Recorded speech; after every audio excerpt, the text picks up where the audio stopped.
20h30.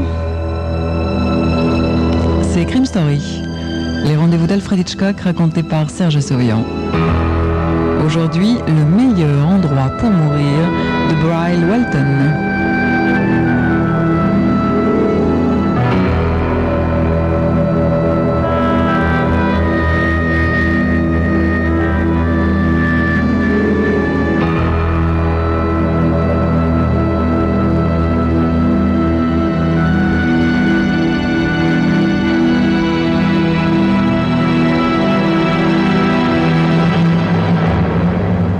Linderman était un avocat célèbre qui étouffait parfois dans le monde clos qui était le sien. La vulgarité, l'appétit de pouvoir et l'avidité qui caractérisaient cet univers finissaient par l'accabler. Et il sentait peser sur lui la menace de la contagion. Alors, il s'enfuyait pour quelques jours vers le petit chalet niché dans les bois dominant le Mississippi. Là, Linderman endossait un vieux treillis, chaussait ses bottes et décrochait l'antique carabine Winchester 30-30 que son père lui avait offerte pour Noël 25 ans plus tôt. Alors il arpentait les bois le long des collines abruptes qui surplombaient le fleuve puissant et calme. Il retrouvait les lieux tranquilles de son enfance. Il ne chassait pas avec sa carabine, mais tirait parfois au hasard sur des objets inanimés, bien que la détonation de son arme à feu pût paraître incompatible avec le plaisir calme qu'il recherchait en ces lieux. Ce jour-là, il y avait quelque chose de clair et de pur dans l'atmosphère de cette fin de matinée d'automne. En gravissant le sentier abrupt, Linderman sentait la caresse du soleil pénétrer sa chemise moite de sueur. Il entra dans un fourré épais et aspira avec délice les senteurs d'herbes chaudes qui flottaient dans l'air. La vieille clôture qu'il longeait escaladait la pente en direction d'une plantation de coton. Les poteaux délavés par les intempéries se dressaient devant lui légèrement de guingois. Il y avait dans cette plantation un endroit connu de lui seul où il s'était souvent réfugié pendant son enfance. Linderman posa sa Winchester contre un poteau et amorça l'opération scabreuse qui consiste à se glisser sous les fils de fer barbelés. L'une des griffes d'acier se prit dans l'étoffe de sa chemise. Linderman sourit en se contorsionnant pour se libérer, comme il l'avait fait tant de fois dans sa jeunesse, ressentant une sorte de satisfaction à résoudre un problème aussi rudimentaire. À ce moment, il entendit un bruit de galopade précipitée dans le fourré, comme si un gros animal effrayé prenait la fuite. Levant la tête, Linderman vit un homme qu'il connaissait vaguement, Lloyd Mole. L'homme se saisit de sa carabine, fit quelques pas en arrière, grimaça un sourire sardonique et épaula l'arme en direction de Linderman. L'avocat entendit alors Lloyd Mole lui demander de se préparer à mourir. Lloyd Mole était de la pâte dont sont souvent pétris les scélérats. Il se dégageait de sa personne une impression sordide et malsaine. Mole voyait bien que Linderman était à sa merci. Il s'approcha de quelques pas et pointa le canon de l'arme sur l'estomac de sa victime. « Vous voulez parler un peu, monsieur Linderman? Vous êtes un si beau parleur. Allez-y, parlez. Donnez-moi un échantillon de votre éloquence. » De grosses gouttes de sueur coulaient devant les yeux de Linderman. Il savait que s'il bougeait, Mole l'abattrait sans plus attendre. Mieux valait essayer de temporiser. Il se rappelait maintenant avoir fait condamner Lloyd Mole à 10 ans de prison, il y avait longtemps déjà.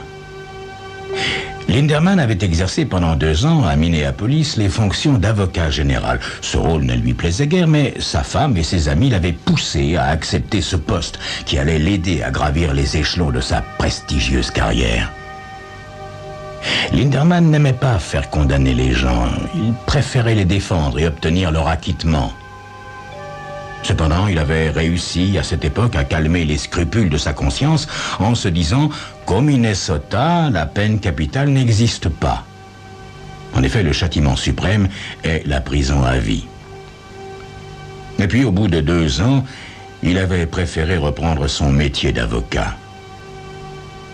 À l'époque, Lloyd Moule avait été condamné pour perversion sexuelle et viol.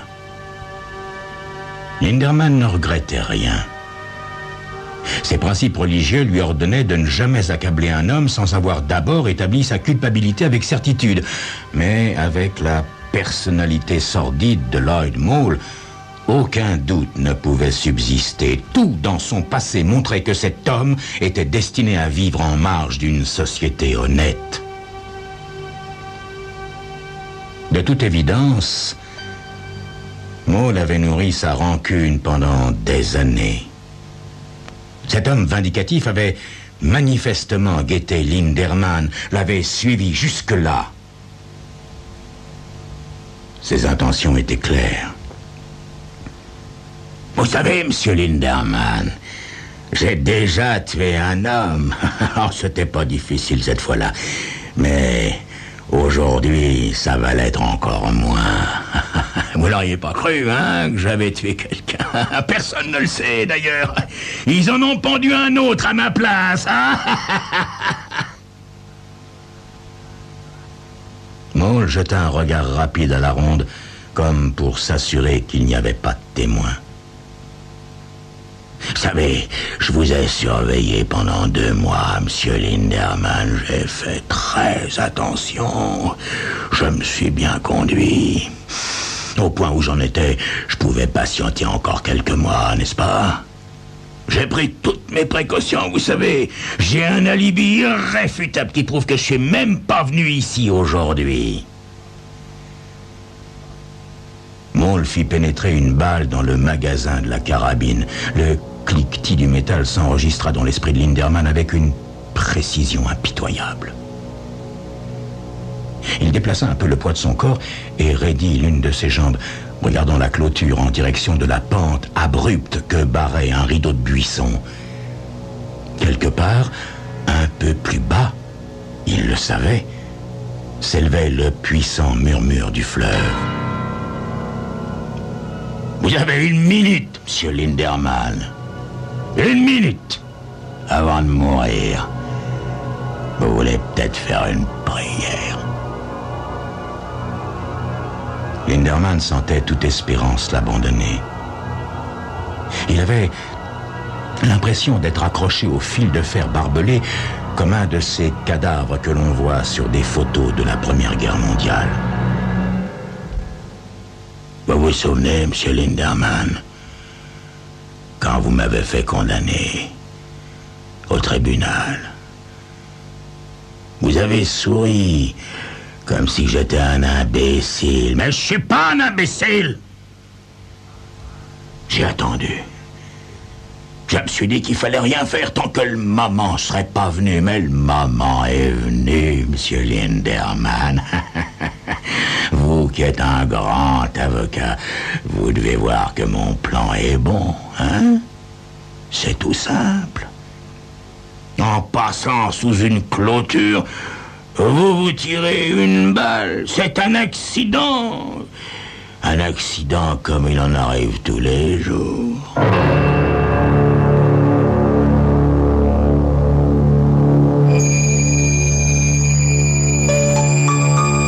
Un accident. Est-ce donc ainsi que sa vie allait s'achever? Un crime maquillé en accident? C'est ce que vous saurez dans quelques instants.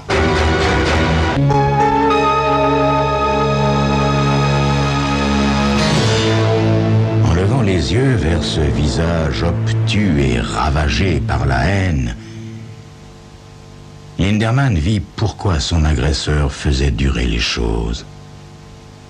Lloyd Mole voulait savourer la joie de le voir implorer sa pitié, supplier, se traîner dans la poussière, bref, se comporter de telle façon que même une larve comme Mole se sentirait supérieure. Linderman prit alors une décision, résolu à faire l'impossible pour la mettre à exécution. Il fallait qu'il se dégage des barbelés. Le fleuve n'était qu'à 30 mètres plus bas. Il n'aurait qu'à se laisser rouler sur la pente. Il fit un brusque mouvement en avant. Il eut l'impression que l'arme lui éclatait en plein visage, mais c'est dans le ventre qu'il sentit le coup. Une douleur aiguë et brûlante d'abord, qui s'estompa bientôt pour ne plus devenir qu'un vague malaise, semblable à celui que l'on ressent après avoir reçu un coup un peu violent.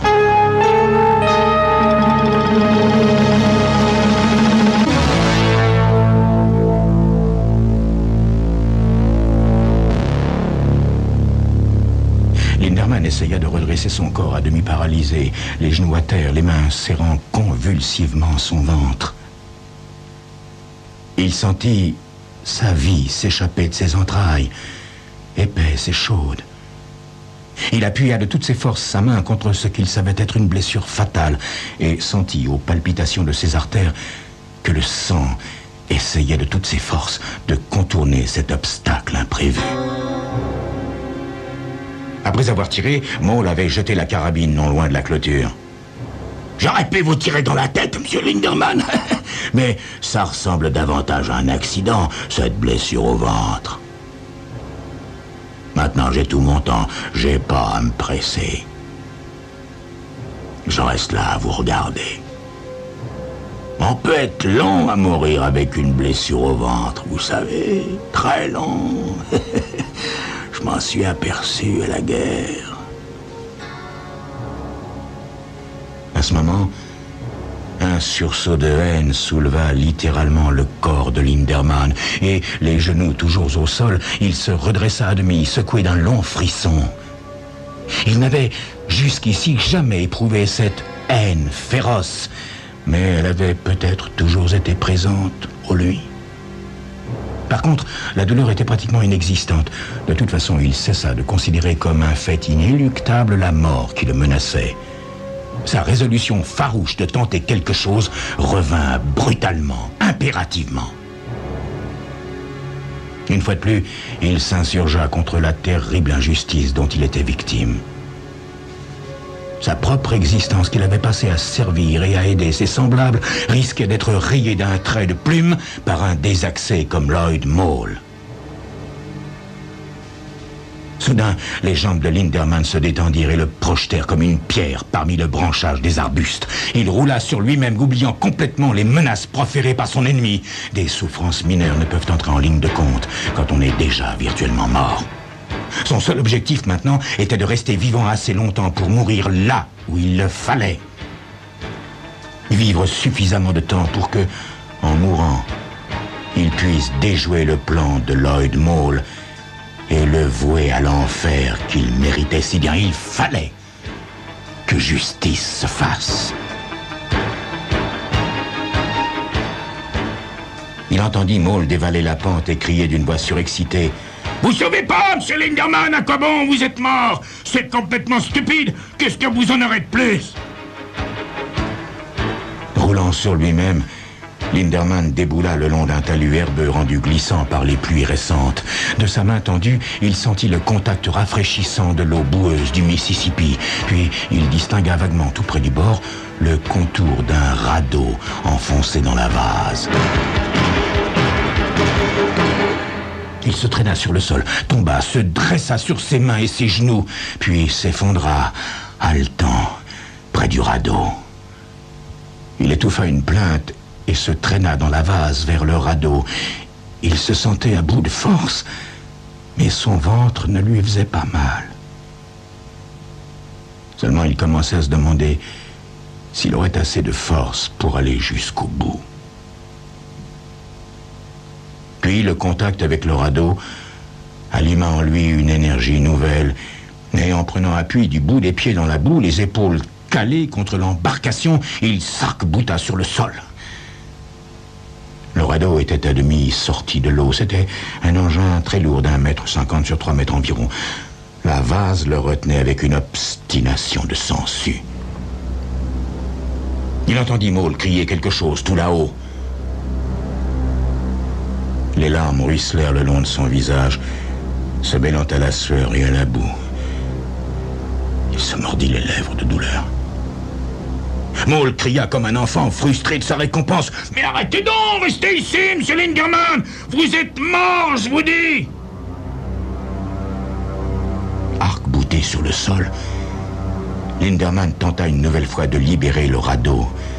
Et soudain, l'esquif se mit à bouger. Le pied de Linderman glissa, son corps s'affala dans la vase. Il resta allongé, frissonnant d'impuissance, mais il se souleva de nouveau avec les 2 mains cette fois. Le sang gicla dans la boue. Enfin, le radeau atteignit l'eau. Linderman se traîna derrière lui, une main crispée sur son ventre, et avançant à petits coups jusqu'à ce que le bout de sa main droite agrippe l'arrière de l'embarcation. Comme le radeau flottait au gré du courant, Linderman acheva de se hisser à bord, puis il regarda en arrière en direction de la berge dont les contours s'estompaient déjà.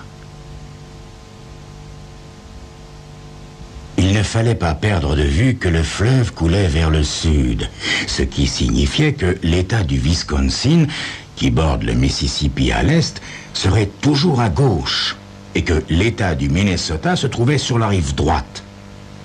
Il ne fallait surtout pas débarquer sur la rive est, dans le Wisconsin, tant qu'il n'aurait pas atteint la ville de Dubuque. Au-dessous de Dubuque, il pourrait alors aborder aussi bien sur la rive droite que sur la rive gauche, car il serait alors dans l'État d'Iowa ou dans l'État d'Illinois. Mais il fallait éviter Minneapolis et le Wisconsin à tout prix. Il concentra son esprit sur ces données géographiques. Une lourdeur sourde et lancinante lui envahit le corps, semblant pénétrer jusque dans son cerveau, comme un poison insidieux. Toute la nuit, tandis que le radeau descendait le fleuve, il resta en proie à une torpeur fébrile, le regard fixé sur les lumières floues des étoiles.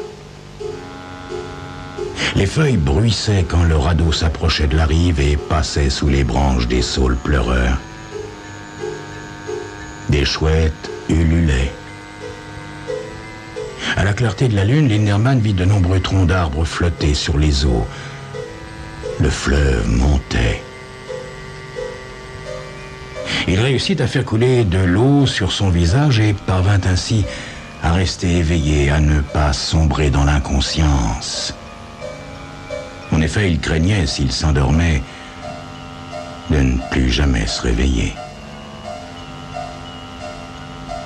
Ses yeux s'ouvraient avec peine sur un paysage gris et fiévreux. Il savait que c'était un nouveau matin, mais il ignorait de quel matin il s'agissait. Conscient seulement d'une chose, il était encore en vie, mais pour combien de temps?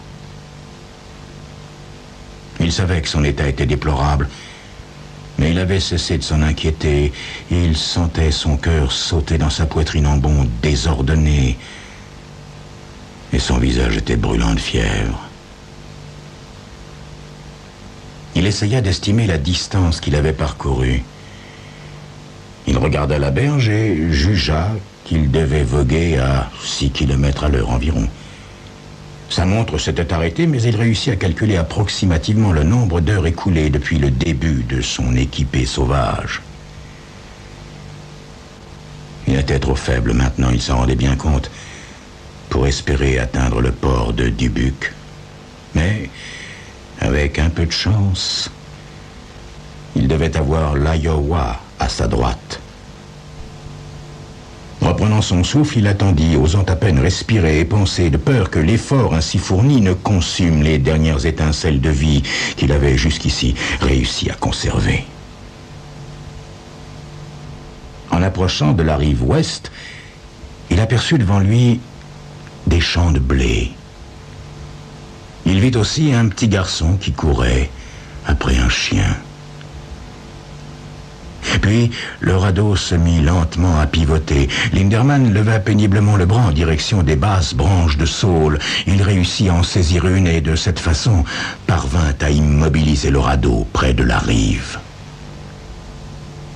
Lentement, toujours couché sur le dos, il réussit à passer une corde autour d'une branche de saule. Quand on le découvrit enfin, il vivait encore. Une voix lui parvint faiblement, mais il lui restait suffisamment de force pour dire ce qu'il avait à dire, qu'il avait été abattu par Lloyd Mole, et pour préciser l'endroit où l'agression avait été commise. Il dit aussi qu'il avait agonisé tout en dérivant sur le fleuve pour aboutir finalement là où il était maintenant. Il eut encore suffisamment de force pour murmurer « Suis-je dans l'État d'Iowa, ici ?»« Oui, monsieur, sûr que vous y êtes. » Linderman eut encore assez de force pour sourire. Oui, sourire, en pensant à Lloyd Mole. En effet, il existe certains articles particuliers dans le code. Linderman était allé en radeau, de l'endroit où l'agression avait été commise jusqu'au lieu de sa mort. Du coup, le crime était du ressort de l'amirauté. Et d'après celle-ci, on juge l'assassin non pas là où il a commis l'agression, mais là où le résultat de l'agression criminelle a été constaté, c'est-à-dire dans l'État d'Iowa, où il était à présent. Or, dans l'Iowa, le crime est puni par la pendaison. Quand Linderman ouvrit les yeux à l'hôpital, on eut beaucoup de mal à le persuader qu'il ne mourrait probablement pas. Le docteur et les infirmières lui affirmèrent avec force qu'il avait tout lieu d'être optimiste. On lui fit des piqûres de Nimbutal, on procéda à plusieurs transfusions, on vérifia sa tension régulièrement jusqu'à ce qu'elle redevienne normale. Mais on ne lui autorisa aucune visite, pas même celle de sa femme. On lui injecta plus de 10 000 unités de pénicilline. Tout cela finit par convaincre l'avocat qu'il n'allait pas mourir. Alors, il sourit. L'ironie du sort avait voulu que le souvenir de son assassin l'aiguillonnât, le poussant à survivre. Oh, il ne s'agissait pas d'un miracle, non, c'est la haine à l'état pur, qui avait maintenu Linderman en vie, une haine primitive. Malgré toute sa générosité et son dégoût de la peine capitale, Linderman ne pouvait pas laisser impuni le crime dont cette brute de Lloyd Mole s'était rendue coupable. Il fallait, à tout prix, que justice soit faite.